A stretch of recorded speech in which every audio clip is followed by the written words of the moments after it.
Bueno, el virus del Zika es un virus relativamente nuevo, que se conoce desde el año 1948, creo recordar, y es un virus que se descubre en un bosque en Uganda, cerca de la capital de Uganda, en Entebbe, haciendo unas investigaciones sobre el virus de la fiebre amarilla.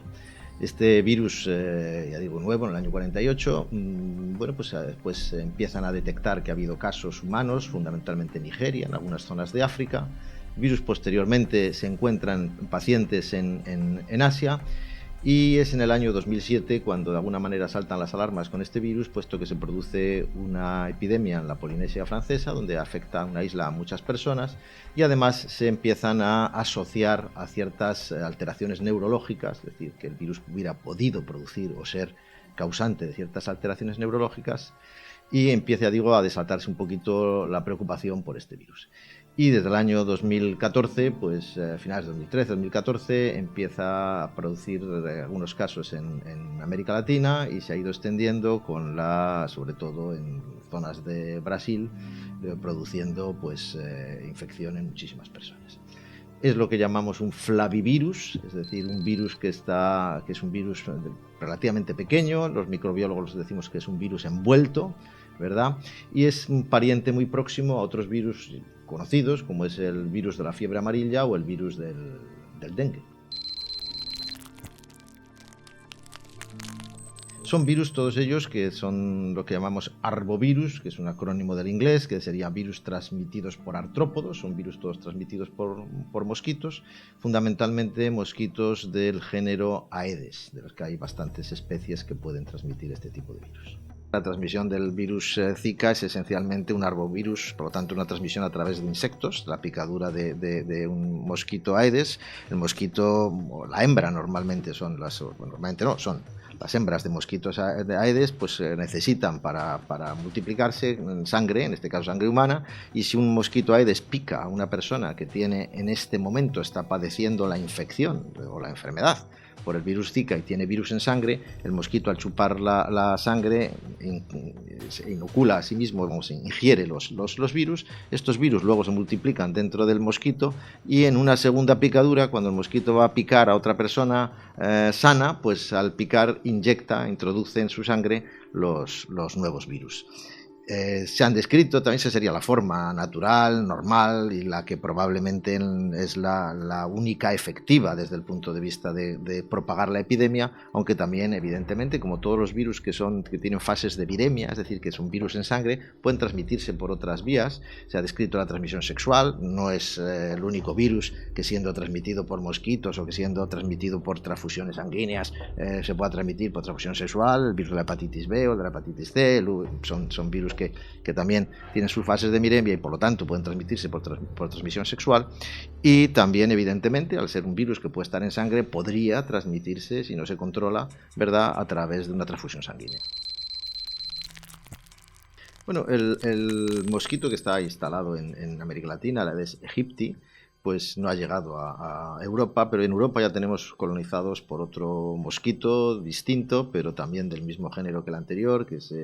popularmente conocido como el mosquito tigre, y que es otra especie de Aedes, concretamente el que llamamos Aedes albopictus. Este mosquito ya está instalado prácticamente en toda la cuenca mediterránea, en Italia, en el sur de Francia, y en España también, en toda la cuenca mediterránea, desde Cataluña hasta Andalucía, en algunas zonas concretas.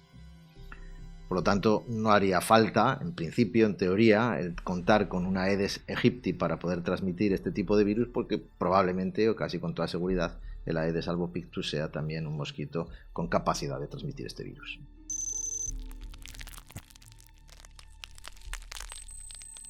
Bueno, la enfermedad de Zika es en la inmensa mayoría de los casos,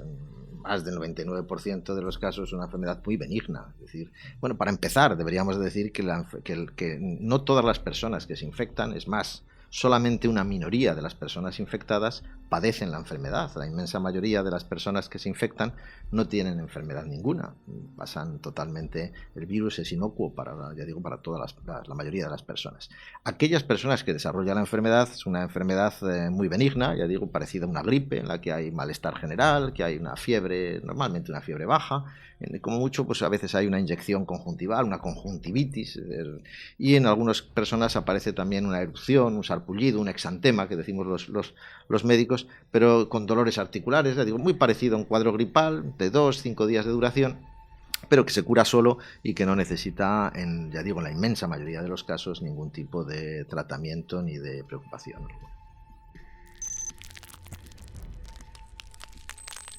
No, no lo hay, como pasa con muchas enfermedades víricas y sobre todo, no digamos, un virus que es absolutamente nuevo, pues no existe un tratamiento específico, es decir, algo que mate al virus. Existen los tratamientos sintomáticos, como muchas de las viriasis banales, si se me duele la cabeza, pues un analgésico, y si tiene fiebre, pues un antitérmico.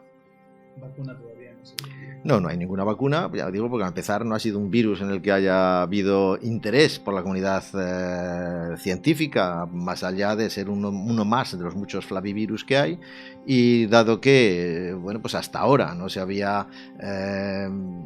reportado, primero con una epidemia de la magnitud con la que se está produciendo, y por otra parte tampoco se había reportado problemas graves, excepto esos posibles daños neurológicos que pudieron ocurrir en muy pocos pacientes cuando se produjo la infección en la Polinesia Francesa, es el hecho de que pueda estar asociado a la aparición de casos de microcefalia en niños cuando se han desatado, digamos, las alarmas para tratar de, bueno, pues de encontrar algo que prevenga o que proteja a las personas de la infección por este virus.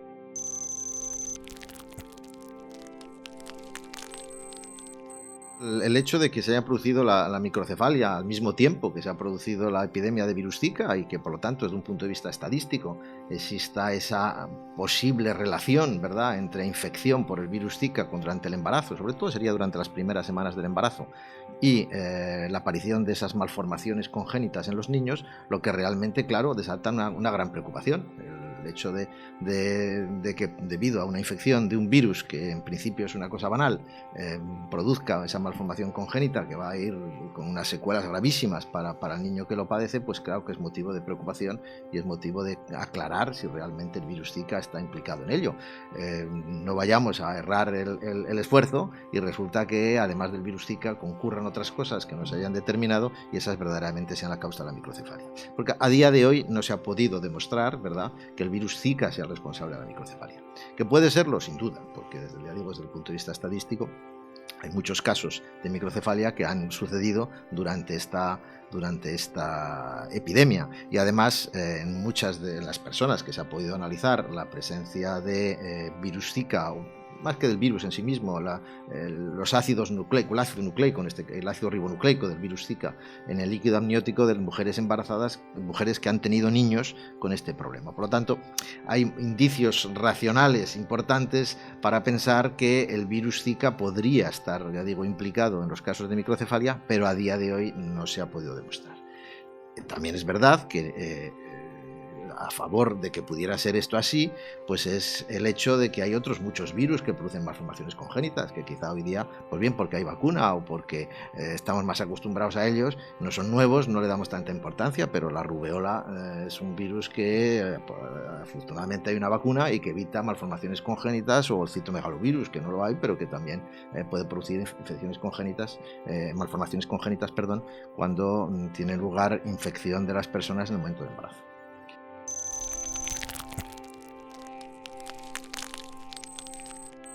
Bueno, por una parte, el hecho de que una epidemia de esta naturaleza se extienda con facilidad es bastante simple, bastante sencillo. Y es bastante sencillo por el hecho de que estamos hablando de un virus nuevo, no nuevo a lo mejor en su historia, pero sí nuevo en cuanto a su capacidad de expandirse, porque hay que tener en cuenta que el virus, para que exista una epidemia o exista transmisión en las enfermedades infecciosas, se necesitan tres condiciones o tres eslabones de lo que llamamos la cadena epidemiológica. Por una parte, una fuente de infección, por otra parte, un mecanismo de transmisión y por otra parte, la población susceptible. empezando por el final, población susceptible es toda la humanidad, puesto que como no existe una vacuna y no ha habido una infección previa, todas las personas, digamos, todas las personas sanas son susceptibles de infectarse por el virus Zika. Por lo tanto, no hay esa protección a ese nivel, no existe. Y por lo tanto, ya digo, es fácil que si hay muchas personas que se pueden infectar, es lógico que haya muchas personas que se infecten. En segundo lugar, esas personas infectadas son la fuente de infección. En muchas enfermedades infecciosas, el año pasado pasamos una alerta mundial con el tema del ébola y, salvando las distancias entre una enfermedad y otra, el ébola es una enfermedad muy grave, pero al mismo tiempo es una enfermedad que solamente la contagian los enfermos. Los enfermos y sobre todo los enfermos terminales, es decir, y prácticamente los muertos. Entonces es relativamente fácil aislar a un enfermo y es relativamente fácil saber cuándo una persona está infectando o puede infectar a otra. En el caso del virus Zika, esa situación es completamente a la inversa. Ya hemos dicho que hay muy pocas personas que padezcan la enfermedad con respecto a las de infección, por lo tanto hay muchas personas sanas que sin saberlo son fuente de infección y por lo tanto podrían a través de la picadura de un mosquito contagiar a terceros. Y además también los enfermos, hay que pensar que estamos hablando de una enfermedad muy banal, que mucha gente no irá al médico porque considera que no está enfermo, porque bueno, pues una simple gripe la pasa en su casa tranquilamente y le dura 2 días y por lo tanto no le da mayor importancia y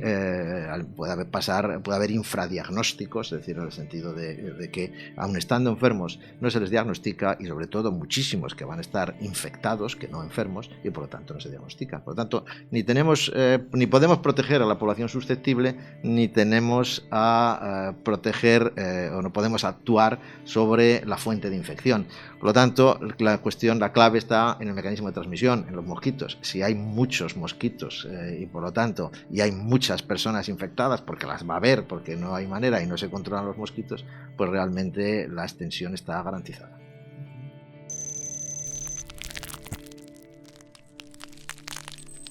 Bueno, evidentemente el problema está en la mujer embarazada y por desgracia no hay una respuesta para ello. Es decir, yo puedo decir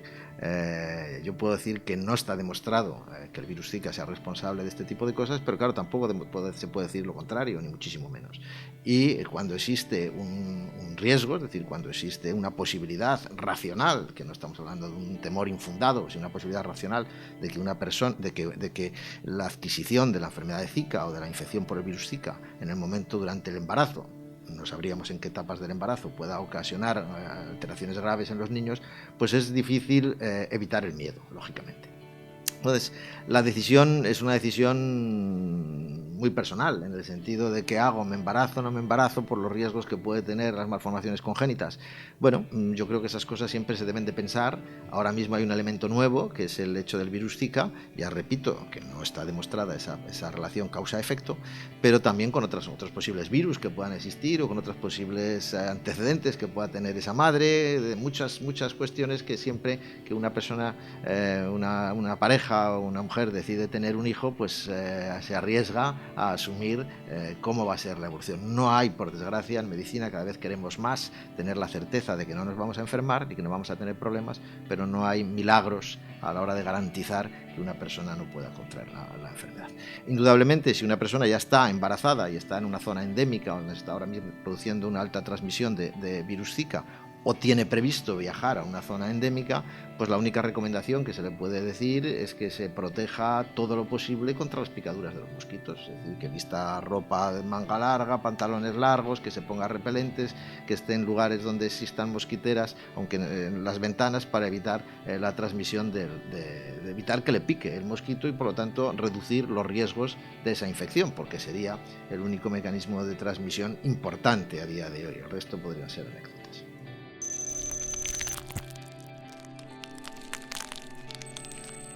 Yo desconozco las cifras reales, ¿verdad? No sé, tampoco sé cómo de fiables son las cifras reales, de cómo se hace la extrapolación de los datos, porque evidentemente no se hace un estudio a todas las personas, sino que más son cálculos que se establecen. Y desconozco las cifras reales que pueden existir ahora mismo, ni conozco tampoco las que maneja la Organización Mundial de la Salud. Lo que sí es evidente es que, por las razones que hemos expresado antes, es decir, si estamos hablando de la presencia del mosquito y si no existen unas posibilidades de que esos mosquitos puedan reducirse y no hay una vacuna que pueda emplearse a corto plazo, pues las posibilidades de frenar la expansión en las Américas va a ser francamente difícil. El número de afectados y qué porcentaje de población se puede afectar va a ser, yo digo, difícil de estimar. Sobre todo por eso que les decía, porque va a ser difícil controlar a la persona infectada, porque muchas veces, en la mayoría de los casos, no va a estar enfermo. Con respecto a que eso pueda suceder en Europa, eso es mucho más difícil, en mi opinión. Más difícil porque, para empezar, solamente estaríamos hablando de zonas en todo lo que es la cuenca mediterránea, es decir, donde existe ahora mismo un posible vector, al menos hasta lo que se conoce, ¿verdad? Y fuera de estas zonas, que por desgracia en Murcia nos entraríamos en una de estas zonas donde podría existir la transmisión del virus Zika, porque hay vector, hay Aedes albopictus, pues en estos sitios es posible que aparezcan algunos casos autóctonos, es decir, que una persona que venga de zona endémica y que traiga virus en sangre pueda ser picado por un mosquito y transmitirlo a otro. Pero las posibilidades son francamente remotas. Primero porque el virus en sangre está relativamente, lo que se conoce hasta ahora, claro está relativamente poco tiempo y por lo tanto son pocos los días que tiene un mosquito para picar a esa persona enferma y transmitirlo a un tercero. Y segundo, ya digo que sería una posibilidad francamente baja. Y que eso se tradujese, además, en que ese otro nuevo enfermo fuese fuente de infección para un tercero, pues, hombre, yo lo veo francamente difícil. Dependería, hombre, si no se actuase, es decir, si las autoridades sanitarias mirasen para otro lado y no se tuviera, no se hiciesen campañas de concienciación, no se estudiase, no se viese qué población puede estar infectada y demás, pues evidentemente podría aparecer algún pequeño brote epidémico que ha sucedido con otras enfermedades infecciosas en Francia o en Italia. Pero ya digo, sería algo, en mi opinión, muy poco probable y creo que anecdótico.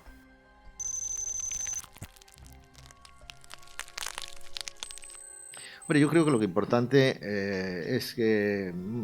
las personas, pues cuando están enfermas, deben ir al médico. Eso es algo de sentido común, ¿no? Muchas veces a los médicos hay que ir no solamente pensando en que lo curen a uno, sino en pensando de que evite que uno se convierta en problemas para los demás. Es una cuestión puramente de solidaridad humana. Y sobre todo yo creo que el trabajo está en los médicos que deben de saber existir, que estas enfermedades existen, que existen enfermedades como en este caso el virus Zika, que es lo que genera las alarmas, pero cuestión parecida podríamos decir del virus del dengue o del chikungunya, que son virus que llevan ya muchos más años produciendo brotes epidémicos en algunas partes del mundo y en las Américas también, y que bueno, pues que estaríamos en la misma situación, es decir, el vector es el mismo, el Aedes albopictus podría actuar como vector de estas enfermedades y por lo tanto conviene que tanto en el caso del dengue como en el caso del chikungunya, pues y ahora con el virus Zika, pues eso se sepa qué es lo que sucede y en el caso de que sea posible, pues tratar de ver qué grado o qué riesgo podría existir para terceros que una persona de estas pues haya estado portando este virus con algún tiempo en su sangre.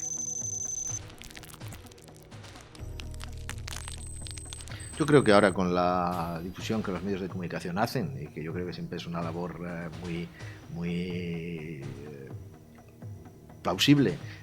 aunque pueda generar cierta alarma a veces en la población, pues a lo que lleva es que todo el mundo, incluido el personal sanitario, a estas alturas sepa perfectamente que debe de considerar un posible diagnóstico de enfermos que tengan este tipo de sintomatología y que además provengan de una zona endémica. No hay que olvidar eso así, porque si una persona no ha viajado ahora mismo a zonas de donde se está la transmisión produciendo, pues no tendría sentido pensar que se trata de una infección por virus Zika. Pero personas que hayan estado recientemente en zonas endémicas de Brasil,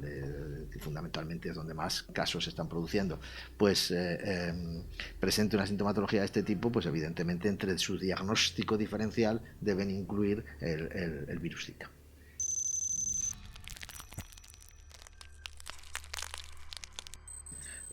Ha cambiado sin duda, es decir, yo creo que hay las dos cosas que usted decía, es decir, por una parte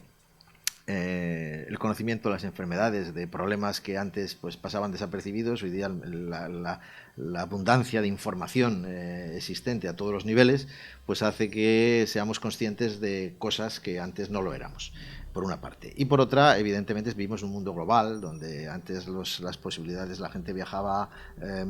poco y viajaban pocos. Actualmente somos muchos los que viajamos y se viaja mucho. Por lo tanto, las posibilidades de transportar agentes infecciosos de unas partes a otras del mundo en cuestión de horas, pues está claro, es evidente. Eso no significa que esta situación vaya a traernos epidemias, ¿verdad?, constantemente de un sitio a otro. En algunos casos sí que se pueden producir y en otros casos lo que van a producir nos vamos a encontrar son enfermos, y nosotros, en este caso ya hablo desde mi punto de vista como médicos, pues tenemos que tener la formación suficiente para pensar que cuando nos viene un enfermo, hoy día quien más quien menos ha viajado recientemente a zonas donde pueden encontrarse con frecuencia enfermedades infecciosas que aquí no son habituales. Por lo tanto, hoy día ya aquella división de las enfermedades tropicales o esa división geográfica de las enfermedades sigue siendo válida para ciertas cosas, pero el mundo está globalizado y todas las cosas pueden estar en cualquier parte. No. Hay una serie de un síndrome llamado síndrome de Guillain-Barré, que se trata de una enfermedad autoinmune en la cual, entre otras cosas, se generan, el propio organismo daña células, en este caso células del sistema nervioso. Esto puede llevar a que las personas puedan tener hormigueos en brazos, piernas, lo que llamamos parestesias, y puedan tener incluso dificultades motoras, y en algunos casos graves, pues evidentemente esto puede llevar a una situación de gravedad para el enfermo. Este síndrome de Guillain-Barré es una situación que aparece en muchos concomitantes, es decir, que aparece conjuntamente con otros procesos distintos, nada tiene que ver con el virus Zika, y con enfermedades infecciosas. Hay varios microorganismos que se han asociado a la aparición del síndrome de Guillain-Barré. Pero sin embargo no es una acción directa de los microorganismos en este caso, sino que ya digo, es un fenómeno que se desencadena, un fenómeno de autoinmunidad. Parece que en la epidemia que hubo en Polinesia se vieron más casos de Guillain-Barré, teniendo en cuenta que se infectó el 70%, 80% de la población de la isla, más casos de Guillain-Barré que en periodos en los que no se había producido esta epidemia. Y consecuentemente también, igual que podemos hablar ahora de la microcefalia, se asoció que pudiera ocurrir que este síndrome de Guillain-Barré estuviese relacionado con la infección del virus Zika.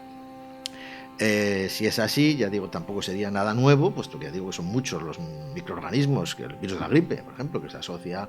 y otros virus que se asocian ya a que ciertas personas desarrollan el síndrome de Guillain-Barré, pero normalmente ahí estamos hablando de que tienen que coincidir otra serie de factores, no en una población general, como pudieran ser coinfecciones con otros virus, por el virus del dengue, o infecciones o ciertas predisposición genética a padecer esta enfermedad. Que tenga que ver, ya digo, que exista esta asociación en el virus Zika con el Guillain-Barré, tampoco, ya digo, está demostrado, y lo que sí hay es esa asociación estadística que habría que ver y que habría que confirmar. El virus Zika es un virus nuevo, hay mucho interés actualmente por todo el mundo, pero es un interés que se ha despertado recientemente y por lo tanto los conocimientos científicos siguen estando un poquito bajos.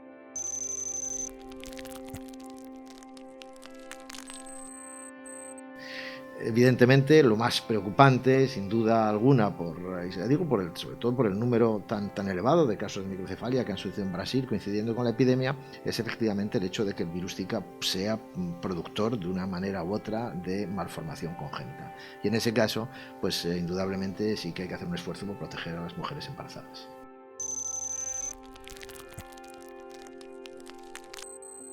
Hombre, yo no doy crédito a nada, ¿no?, en este tipo de teorías. A mí me parece que es muy retorcido, pero yo desde luego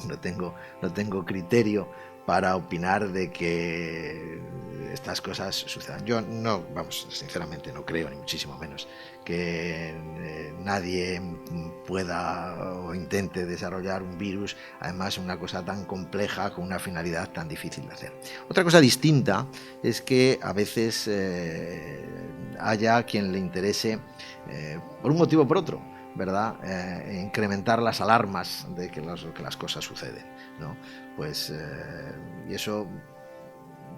pues es posible que pueda suceder en algún momento, ¿no?, que haya una situación alarmista, que alguien quiera arrimar el ascua a su sardina, ¿verdad?, o que se pretenda algunas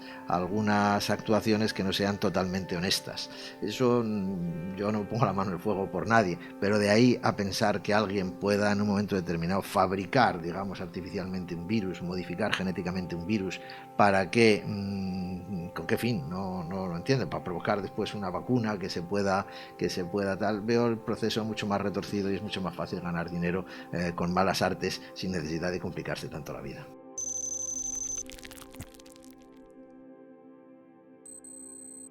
Bueno, yo creo que es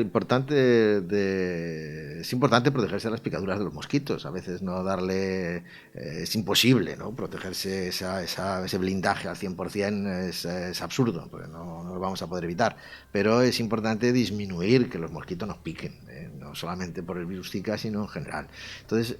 yo creo que lo que hay que preocupar es evitar, sobre todo a nivel individual, ¿no? A nivel individual, pues el vestir ropa, yo sé que sobre todo en el verano murciano, que es duro, pues ponerse camisa de manga larga o pantalones largos, pues es, sobre todo los pantalones, pues los mosquitos estos tienden a picar en las partes bajas, en las piernas, más que en los brazos o en el cuello, ¿verdad? Y bueno, pues y sobre todo, pues evitar que los mosquitos proliferen. Y muchos veces, los mosquitos proliferan muchas veces por hábitos que nosotros tenemos, como es el poder tener recipientes con agua durante varios días, que son susceptibles de que una hembra ponga huevos, esos huevos son larvas, esas larvas son nuevos mosquitos que picarán a más gente y el mosquito se irá extendiendo. Y eso pueden ser esa costumbre de poner agua en los platos de los tiestos para que se mantenga la planta húmeda, o el dejar recipientes o plásticos o botellas cortadas o sitios donde puede, después de un chaparrón, permanecer unos días un pequeño charco de agua, que es un sitio ideal para que los mosquitos sigan. Si somos limpios y no tiramos basuras, que dejamos basuras en el campo, en las ciudades, en los jardines, que en un momento determinado permitan eso, pues conseguiremos, esa me parece que es la medida más importante que podemos tomar para evitar la expansión de este tipo de enfermedades.